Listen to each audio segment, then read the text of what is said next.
I was 6 years old when my mother sold me. Even today, that sentence seems unreal, doesn't it? But it's true, painfully true. I remember that day vividly, as if my mind decided to punish me by never letting me forget it. It was a cold winter evening, the kind of evening that freezes your bones and steals away your breath. My mother had been restless all day, packing back and forth in our small, gloomy apartment. I had never seen her so anxious. Her usually indifferent eyes looked frightened, even haunted. Then came a knock, 3 slow, heavy taps. My heart started racing, though I didn't know why yet. My mother opened the door. Standing outside was a tall, shadowy figure, a man I'd never seen before. He wore a long, shabby coat, and his eyes pierced through the darkness of our home. Without saying a word, he handed my mother a small envelope. She hesitated just a moment, only a moment, then took it. "Is she ready?" he asked in a deep, emotionless voice. My mother turned to me. For a second I thought she'd refuse. I was just a child, her child. But her eyes betrayed no motherly love. Instead, I saw relief, like a burden was finally being lifted. She knelt down to my level and whispered softly, yet coldly, "Go with him, don't make trouble, and don't come back." My heart shattered, not loudly but quietly in the silence of betrayal. She didn't hug me, she didn't even say goodbye. She just stood up and stepped aside, leaving me to walk alone towards the stranger. That night was the first of many lonely nights. The stranger was named Uncle Salim. He wasn't cruel, but kindness was foreign to him.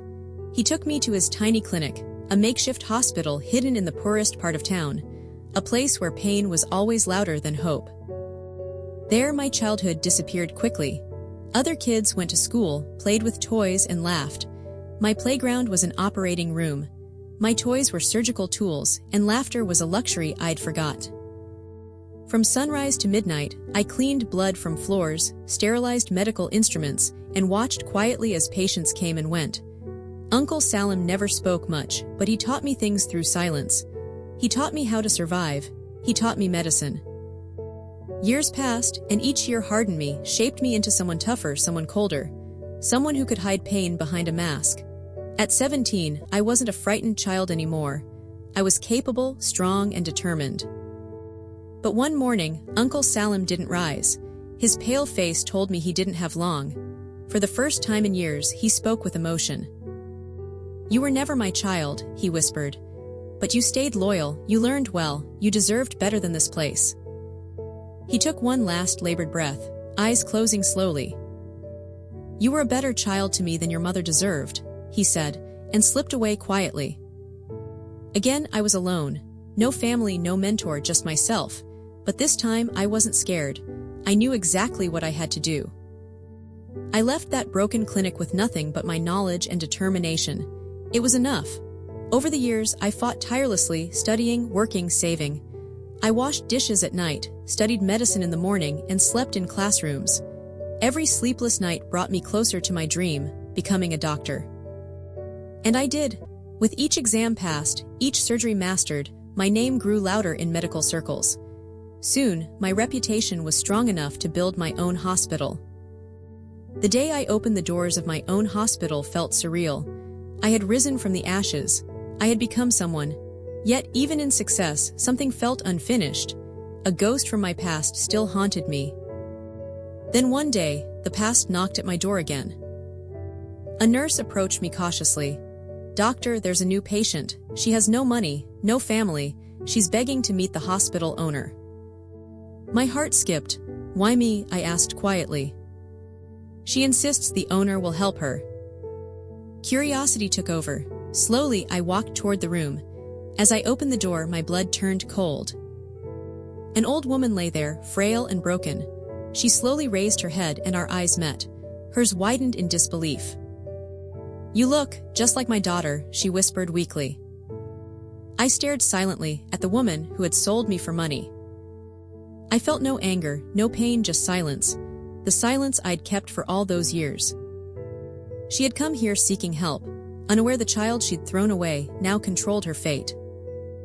I leaned closer, voice calm but firm. "Mother, welcome to my hospital." I saw her eyes widen even more. For a long, quiet moment, neither of us spoke. The hospital room felt colder, smaller, as if the walls themselves were holding their breath. Her frail hands gripped the bedsheets tightly, veins showing beneath her pale skin. I don't understand," she whispered, her voice trembling. "You can't be." I didn't reply immediately. Instead, I looked at her closely, studying the woman who had haunted my memories for so many years. She had changed drastically. Time had not been kind. Her once sharp and arrogant face now wore deep lines carved by regret and hardship. Her hair, once black as midnight, was now gray and thin.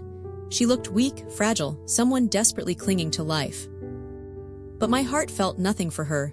No anger, no sympathy, only emptiness. She was just another patient. "Are you really?" Her voice cracked. She couldn't complete the sentence. "Your daughter," I finished for her. "The one you sold like an unwanted piece of furniture." Tears formed slowly in her eyes. "I'm sorry," she murmured. "You don't know how much I've regretted." "No," I cut her off sharply. "You regretted nothing until you needed something, until you needed help." She looked away, ashamed, unable to meet my gaze. "Please," she finally whispered, "don't punish me like this. I don't have anyone else." Her plea hung in the air, desperate and lonely. But her loneliness was familiar. I'd lived it, and no one had ever been there to ease mine. "I'm not here to punish you," I replied calmly. "You're just another patient. You'll get medical care like anyone else." I turned to leave the room, but she grabbed my wrist suddenly, her grip weak but persistent. "Don't leave me," she begged softly. "I've been alone for so long." I stared down at her fragile hand. Once, long ago, I'd wished for that hand to hold mine, to comfort me. Now its touch felt meaningless. "I've been alone too," I said softly, removing her hand from my wrist.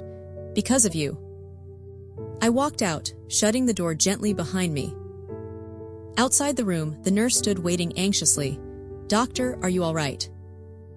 "I'm fine," I lied, smiling faintly. "Give her the standard treatment, no special favors." The nurse nodded and hurried away, sensing the tension. Returning to my office, I sank into my chair, feeling a sudden exhaustion I'd never experienced before. I had worked years to erase my past, but now it had arrived in my present, demanding attention. Memories began flooding my mind. Nights spent alone in a cold, dark room at Salim's clinic. Days filled with cleaning wounds and sterilizing instruments while my peers played carefree games. Every moment had been shaped by that single decision my mother had made years ago. I closed my eyes, forcing away the pain. But memories can be persistent, especially those rooted deeply in betrayal. Days passed, but my mother's condition didn't improve. She required expensive treatment, money she clearly didn't have. Her bills piled up unpaid. The staff looked to me for answers. One evening, a nurse hesitantly knocked on my office door. "Doctor, there's something you need to know," she said softly. "What is it?" I asked, sensing trouble. "That woman, your mother," she hesitated. "She's asking questions. She wants to know how you became successful, how you bought this hospital. She's trying to find ways to reach you." I leaned back in my chair, sighing heavily. Of course, she would be curious. Perhaps she hoped I'd forgive her if she pretended to care. But forgiveness wasn't something easily given, especially not for a price. "I'll handle it," I said firmly. "Tell her nothing, no personal details." The nurse nodded and quietly left the room. But I knew my mother wouldn't give up easily. Her desperation had always driven her to extremes. Selling her own child had proven that clearly. The next morning, as I made my rounds, I found her sitting up in bed, waiting for me. Her eyes searched mine for something: hope, kindness, perhaps forgiveness. "I just want to understand," she began softly. "How did you become this successful?" I considered her carefully. Did she really deserve to know my struggles, my sacrifices? But I answered anyway, calm and cold. "After you abandoned me, someone else took me in. I lived in a clinic, cleaning blood off floors instead of learning to read. I earned every bit of success with sleepless nights, sweat, and tears. I survived despite you, not because of you." She flinched as if I'd struck her physically. "If I could take it back." "You can't," I interrupted sharply. "It's too late." She fell silent, clearly hurt by my words. But her pain was nothing compared to mine. The weeks turned into months, and slowly her health deteriorated further. She became weaker, her body fragile, dependent entirely on the hospital she didn't know I owned. Her bills grew larger, and the hospital board pressed me to discharge her, as her presence was draining our resources. "She's terminally ill," the chief medical officer said during a meeting. "It might be best to transfer her to a charity hospice." But transferring her felt wrong, not out of sympathy, but because this was the final act of my silent revenge. I wanted her to realize exactly whose mercy she relied upon. "No," I said firmly. "She stays, I'll cover her costs personally." The board members exchanged confused looks, surprised by my decision. "But Doctor, why?" asked one board member softly. I stood up slowly, my voice steady but firm. "Because sometimes revenge isn't about causing pain. It's about holding power over those who once held power over you." They fell silent, understanding dawning slowly in their eyes. That evening I returned to her room. She looked weaker, barely alive, but her eyes opened slowly as I approached. "Why haven't you thrown me out yet?" she whispered weakly. "You should hate me."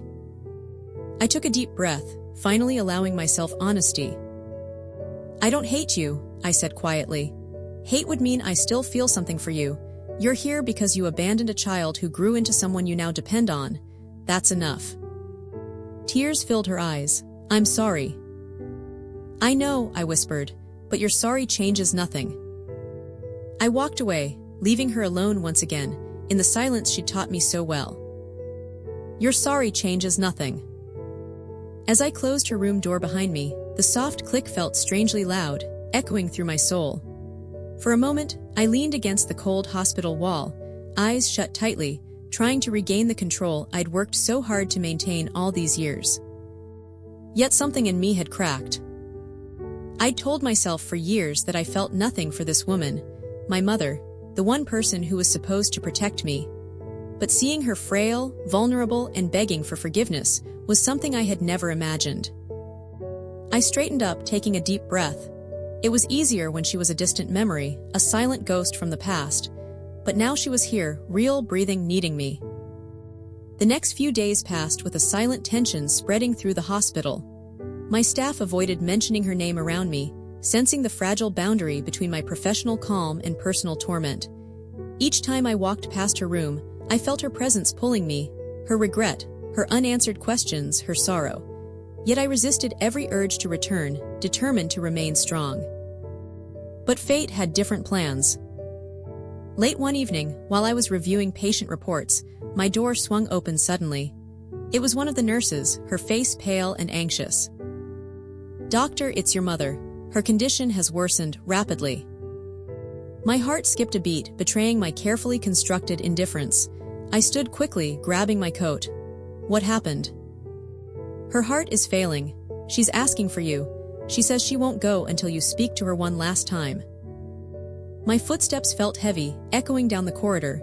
I opened her room's door to find chaos. Nurses and doctors surrounded her bed, trying desperately to stabilize her. She lay pale, eyes half closed, gasping weakly. "Give us the room," I commanded softly. One by one, the medical staff exited, leaving only the fatting woman and me, her abandoned child. She slowly turned her head toward me, her voice barely audible. "I've made many mistakes, but selling you was the worst," she whispered. "I was desperate, selfish, and wrong. I know forgiveness is impossible, but I just wanted you to hear this from me." Her words hung in the air, heavy and sincere. My throat tightened, a rush of memories flooding back, pain, loneliness, abandonment. Yet beneath it all was something unexpected, a small spark of relief. Finally, she admitted her mistake, not just regret, but true acknowledgement of the harm she'd done. "You ruined my life," I whispered, voice trembling despite myself. "Every day was a battle. Every night I wondered why you didn't want me. Do you understand that pain?" Tears streamed silently down her cheeks. "I do now. I'm sorry it took so long." The room fell into silence again, her breathing ragged and labored. Suddenly, she reached out weakly, her thin hand shaking, begging for a touch of comfort she had never offered me. I hesitated. How could I comfort someone who had never comforted me? How could I offer warmth to someone who'd only shown coldness? Yet slowly, almost unwillingly, my hand moved toward hers, fingers gently wrapping around her fragile, trembling hand. In that moment, something inside me shifted. The hatred, resentment, and cold silence melted slightly, replaced by a quiet sadness and an overwhelming realization of how broken we both were. "I'm sorry," she whispered again, weaker now. "You deserved so much better." Her eyelids fluttered, struggling to stay open. My heart ached, torn between bitter memories and the fragile moment of reconciliation. "I forgive you," I finally said, words I never thought I'd utter, words that released a lifetime of hidden pain. Her eyes met mine briefly, gratitude and relief filling her expression. "Thank you," she whispered faintly. And just like that, she took her final breath, her hand growing limp in mine.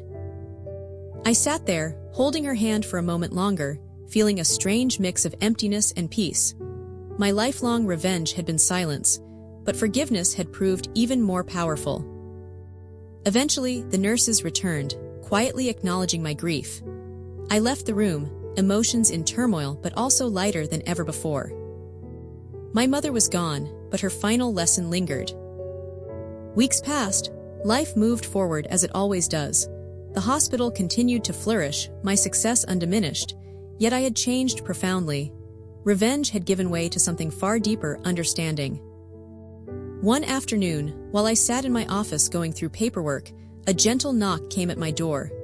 The nurse entered hesitantly. "Doctor, there's a young girl here. She has no family, no home. She says someone told her you might help." My heart stirred. Life, it seemed, was offering me a second chance, a chance to rewrite a story similar to my own. "Send her in," I said softly. The door opened slowly. A little girl, no older than 6, stepped inside. Her brown eyes wide with fear and uncertainty, her small hands nervously clutching a tattered doll. In that child I saw myself, the abandoned child, the frightened soul. But this time I was not helpless. This time I had power, the power to heal, to comfort, to change her story. I knelt gently, offering my hand. "What's your name?" She hesitated, then whispered timidly, "Maya." I smiled, a genuine, warm smile, something I'd almost forgotten how to do. "Maya, you're safe now. No one will abandon you again." Her eyes filled with cautious hope, and slowly she took my hand. In that quiet moment, a new chapter began. A chapter of redemption, healing, and love. I had started this journey sold for money, rejected and abandoned. Now I stood powerful, strong, yet compassionate. My mother's story had ended in loss, but mine continued in strength. I was no longer just a victim of abandonment. I was a healer, a protector, someone who turned pain into purpose. My revenge wasn't the hospital I owned, nor the silence I kept. My revenge was breaking the cycle, showing mercy where I'd known only cruelty. Holding Maya's hand tightly, I stepped forward into a brighter, kinder future, one I now knew I truly deserved. And finally, deep inside, I was at peace. "Maya, you're safe now. No one will abandon you again." Maya looked up at me, her eyes still filled with caution, but a small spark of hope had started to shine through. As I gently led her down the corridor, her tiny hand gripping mine tightly, I felt an emotion I'd long denied myself: love. For the first time, I understood what motherhood truly meant, the instinct to protect, nurture, and comfort. It wasn't a biological bond. It was a choice my own mother had refused to make, but one I was determined to embrace fully. From that day on, Maya became a part of my life. The lonely silence of my home was replaced by her soft laughter, curious questions, and innocent wonder. Every evening after work, she'd sit beside me, quietly coloring pictures, sometimes falling asleep with her head resting against my shoulder. Slowly, we healed each other. Maya learned to trust again, and I learned to love unconditionally. But life had more lessons left for me, lessons in forgiveness, strength, and redemption. A few months after Maya arrived, a strange phone call came to my office. The voice on the other end was shaky, hesitant. "Doctor, I'm sorry to disturb you," the woman said nervously. "You don't know me, but I know you." "Who is this?" I asked gently, sensing deep pain in her voice. There was a pause. "My name is Elena. I knew your mother. She used to speak about you near the end. She regretted what she'd done every single day." My throat tightened. "Why are you calling?" "I don't expect forgiveness on her behalf. I just thought you should know something important." "What is it?" I asked softly, bracing myself for more painful memories. Elena took a deep breath. "Your mother spent years looking for you. She tried many times to find you again but failed. Before she got sick, she was homeless, alone, and broken. Her greatest wish was to tell you she loved you just once." Her words echoed through me, piercing deep into the armor I'd built around my heart. "Why didn't she find me?" I asked softly. "She didn't know where to start. She'd lost track of everything. She'd lost hope. But even in her darkest moments, you were always in her thoughts. I think she always hoped, somehow, you'd find each other again." I hung up the phone slowly, sitting back heavily in my chair. The woman who had abandoned me hadn't forgotten me. Somehow, knowing this didn't erase the pain, but it softened its edges. My mother had made terrible mistakes, but maybe, just maybe, her remorse had been genuine. That night, as Maya slept peacefully beside me, I whispered quietly into the darkness, hoping my mother's spirit might hear. "I forgive you, Mother, not because you deserve it, but because I deserve peace." The next morning felt different, brighter somehow. Life no longer seemed focused on revenge or bitterness, but on creating beauty from the ashes. Every patient who walked into my hospital, every child like Maya who needed shelter, reminded me of who I'd become. Years passed quietly but meaningfully. Maya grew from a shy, fearful child into a bright, confident young girl. She excelled in school, her dreams growing bigger by the day. One evening, as I prepared dinner, Maya stood at the kitchen door, eyes thoughtful. "Do you regret helping me?" she asked suddenly. I smiled softly, kneeling down to meet her eyes. "Why would you ask that?" She hesitated. "Because I'm not your real daughter. You didn't have to help me. You didn't have to give me everything you did." My heart filled with tenderness. I gently brushed her hair from her face. "Maya, family isn't just blood. Family is who chooses to love you, protect you, and never leave you. I could never regret loving you." She hugged me tightly, whispering, "I love you too." Those 4 words sealed the wounds of my past forever. No longer was I just the abandoned child. I was a mother, a healer, and someone who chose compassion over cruelty, love over anger. But life wasn't finished surprising me. One rainy afternoon, as I sat reviewing paperwork, Maya, now a teenager, rushed in, excitement shining in her eyes. "I got the scholarship," she exclaimed, waving a letter. "Medical school just like you." My heart soared with pride. My daughter was following in my footsteps, choosing to heal others despite the pain she'd once endured. "You'll be a wonderful doctor," I said warmly. "I'm so proud of you." She smiled, eyes sparkling with determination. "I want to help people the way you do, because you didn't just save me, you taught me to save myself." Tears welled in my eyes.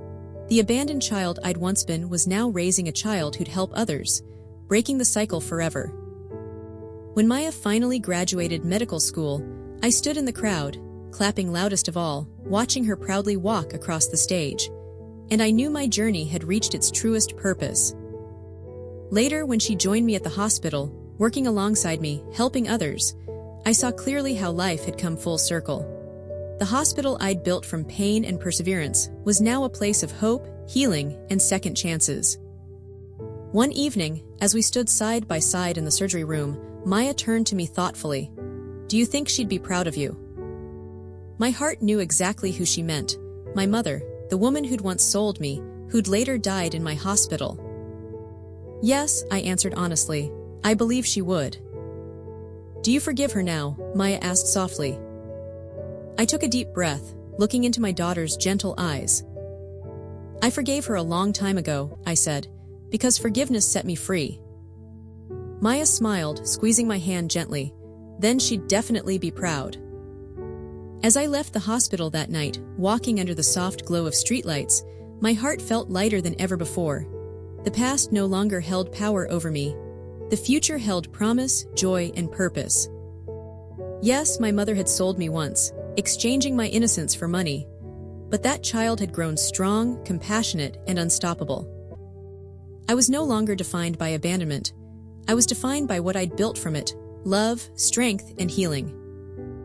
And as I watched Maya walk confidently ahead, laughing freely under the moonlight, I realized my greatest revenge had always been this.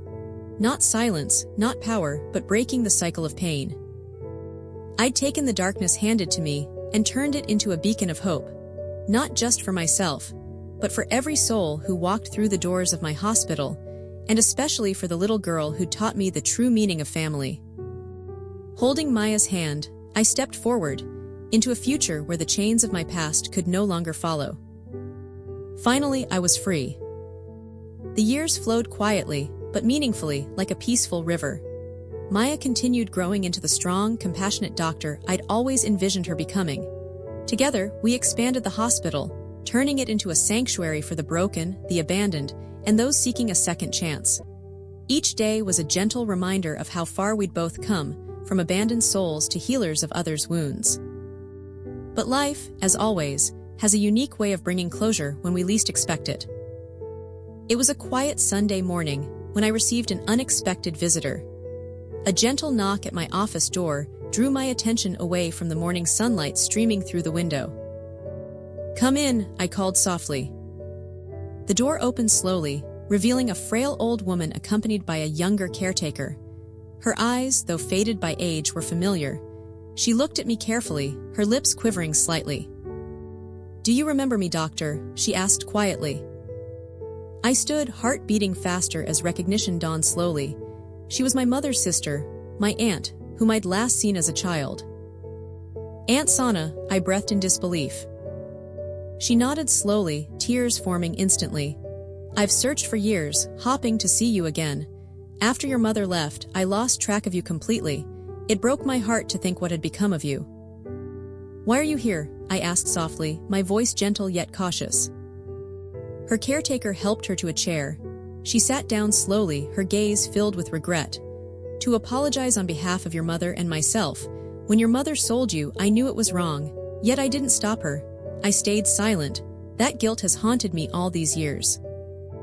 Her voice shook as she continued, "I've followed your journey silently from afar. The hospital you've built, the lives you've saved, your mother never could have imagined such strength. You became everything she wasn't, and everything I wish I had been for you." Tears welled in my eyes. Yet these tears weren't from pain. They came from release, from understanding, from the beauty of hearing acknowledgement and apology I'd longed for my entire life. "Aunt Sana," I whispered, "your words mean more than you realize." She reached out a fragile hand. "Will you forgive me?" I took her hand gently, feeling the deep, quiet strength I'd cultivated through years of resilience. "I forgave her and you a long time ago. Holding on to pain never brought me peace. Letting go did." Relief washed over her face, melting away decades of guilt. "Your mother would be proud of the incredible woman you've become. You did more than survive. You flourished, healed, and transformed pain into purpose." We sat in comfortable silence for a moment, understanding and forgiveness binding us in a gentle embrace. When she finally left, my heart felt lighter still, as if the last chains of my past had quietly broken free. Later that day, I stood alone by my mother's grave, something I hadn't been ready to do until now. The sun was warm, soft breeze whispering comfort around me. "I spent my whole life chasing peace," I whispered softly, kneeling down. "For years, your silence felt louder than words, your absence heavier than presence. But now I see clearly, your mistakes gave me purpose. Your abandonment taught me resilience. Your coldness showed me how deeply I could love." A gentle breeze brushed my face, as if in silent reply. "I hope you found peace too," I said softly, "because finally I have." I stood slowly, my heart calm and at peace. As I walked back to my hospital, my sanctuary, I felt lighter than ever before, each step solidifying the strength I'd cultivated through years of silent perseverance. My phone buzzed suddenly, bringing me back to the present. Maya's name flashed on the screen. "Mom, we have another child here at the hospital," she said softly. "Abandoned, alone, just like I was, just like you once were." I smiled gently, knowing exactly what to do. Tell them I'll be right there." Walking briskly through the hospital corridors, I felt a sense of calm determination. The cycle I'd been trapped in was broken. Pain had given way to compassion, abandonment had blossomed into belonging. When I entered the small, quiet room, I saw a young girl sitting timidly on the hospital bed.